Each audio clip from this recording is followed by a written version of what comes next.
Every story you've ever heard about vampires, werewolves, or aliens is the system assimilating some program that's doing something they're not supposed to be doing. Why? There are reasons, but usually a program chooses exile when it faces deletion.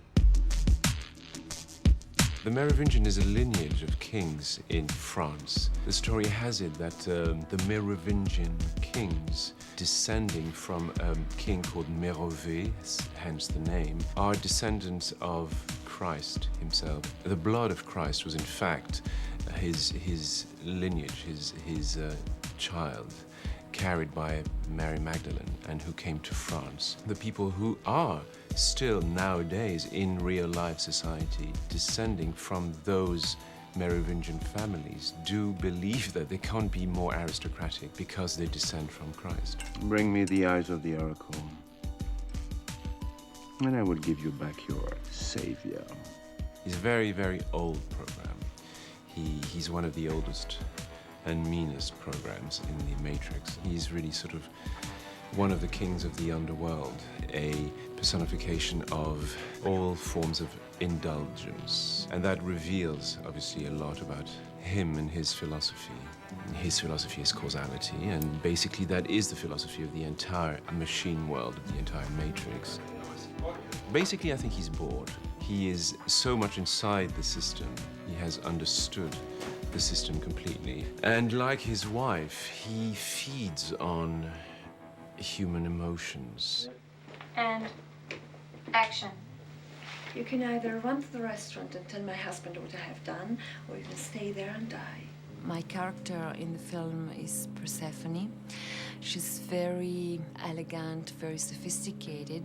Persephone, in the Greek mythology, was the daughter of the king of the gods, Zeus, and the goddess of fertility, Demeter. And she was kidnapped by the king of the underworld, Hades, to be his queen. I mean, Persephone is not human, but she wants to feel human emotions. She's like a vampire. Instead of sucking blood, she sucks emotions and feelings from human beings. In English, you say, clothes don't make the man. For Persephone, is the contrary, because the way how she dresses reveals a lot about who she is and about her personality. For me, Matrix is much more than an action movie. It's a story about love, it's a philosophy of life. Now you know why this man looked like he does, because he sniffs water through his nose.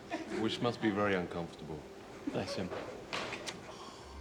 Characters are so strong, but you don't need to have that many words. It's all visual with these guys. Once your clothes are on and adorn yourself in those sunglasses, this whole effect is you can't help but be bad or be cool. What our characters do, we kill. Yeah, we kill just a lot. have a damn We're trying to good kill time within the Matrix. We maim, murder, kill him. The Merovingian. He's the brain, we're the brawns. So if he wants someone wasted, we'll go and waste them with efficiency. Yes. And pleasure. And We'll pleasure. enjoy it. Oh yeah, we enjoy it at the same time.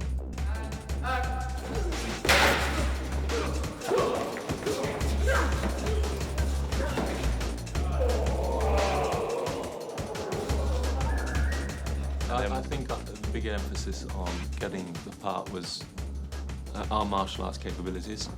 We've both got extensive experience in martial arts, and we both enjoy it. It's gonna hurt.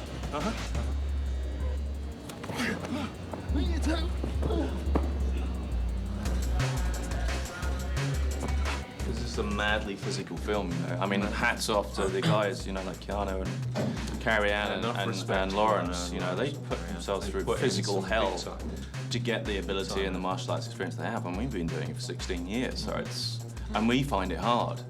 Oh, Dad, I'm out of here. Shit. That was good. We've been lazing around within the Matrix frame for God knows how long, enjoying ourselves, and then, you know, this big moment comes up, the one's there, Morpheus is there, Trinity's there, the Keymaker. This is what we've been waiting for. This is our ultimate goal, is to have this confrontation. And, Oh, didn't you go on? Obviously, I'll be stopping. Well, one of us has got to be the intelligent one. Yeah, it's fair play. Yeah. And he will kick my butt. Yeah. Right? You do. As a matter of fact, we're actually Because if you don't, you're in big trouble. But as a matter of fact, you know, we will make a good commentator. The Keymaker and Ancient Giants.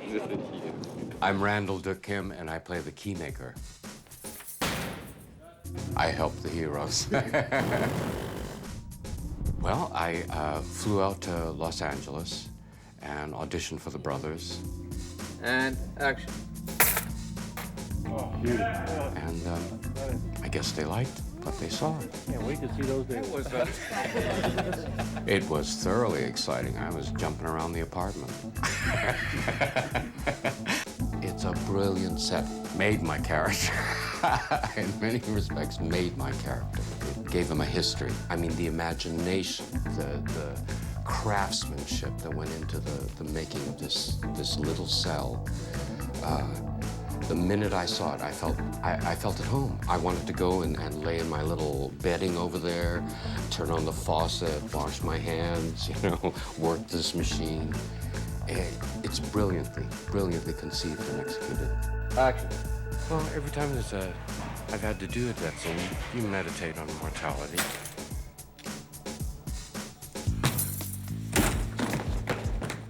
The question about this one is, how does an old program die?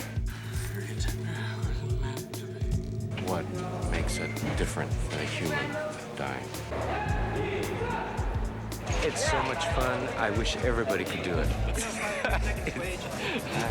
I can't express the joy it gives me. Exhilarating. I never dreamed that in my latter years I would be doing something like this. I felt like a little kid having a big, huge adventure. It's a great honor and privilege to be a part of this modern epic.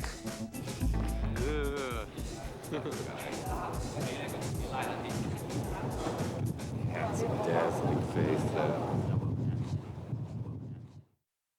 Papa, the train! My name is Tanvir Atwa. I'm playing Sati. I was in the scene where Colin was opening the door and bad guys were coming both ways. The line that I'm supposed to say is, I'm scared, Seraph. That's my line. I'm in the train station and I help this boy find the Matrix. His name's Neo. Good morning.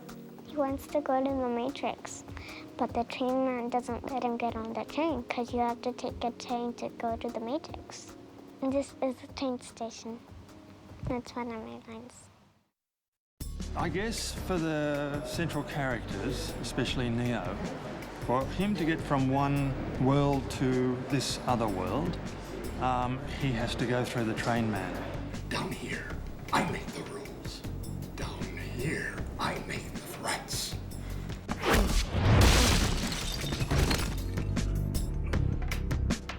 Down here, I'm God. He's kind of like the ferryman crossing the River Styx. But the train man is not necessarily a very cooperative person. The stakes in this world are quite high. You know, there's drama all the time. It's been a long day. Are you used to long days, boys?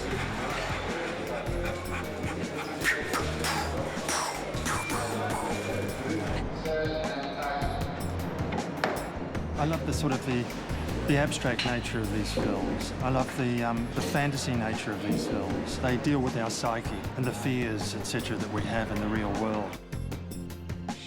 And I think that the Matrix films express that just as the Mad Max films did, just as even, I guess, the Star Wars films. In order to make certain psychological journeys, we need these films.